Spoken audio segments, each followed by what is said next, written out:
They have Jeremy Swayman. He's waiver exempt, but his numbers this year are good. 2.20 goals against average and a 920 save percentage. There's Linus Ullmark. His numbers are worse. They just signed him to a deal worth $5 million a season. What's Boston going to do in the crease, Frank?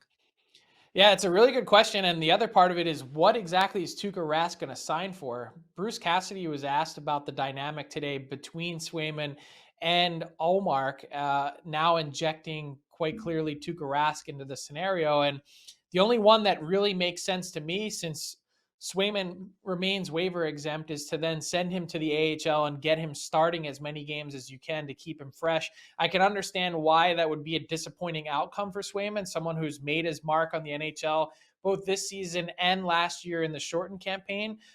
When he came up, he looked really good and sort of gave the Bruins the confidence to head into the offseason, with him as an option as well as Ullmark.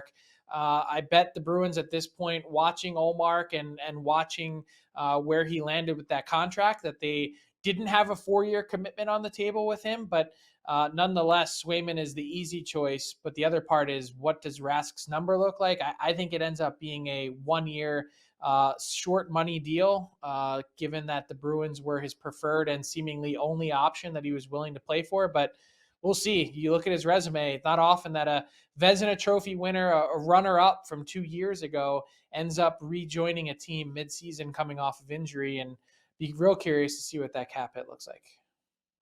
Yeah, it'll be really interesting to see if there's any implications there on the trade front either Boston having to open up some cap space or whatever they end up doing with their three-headed monster between the pipes, but certainly just a matter of time until Tuuka Rask is back in a Boston Bruins sweater.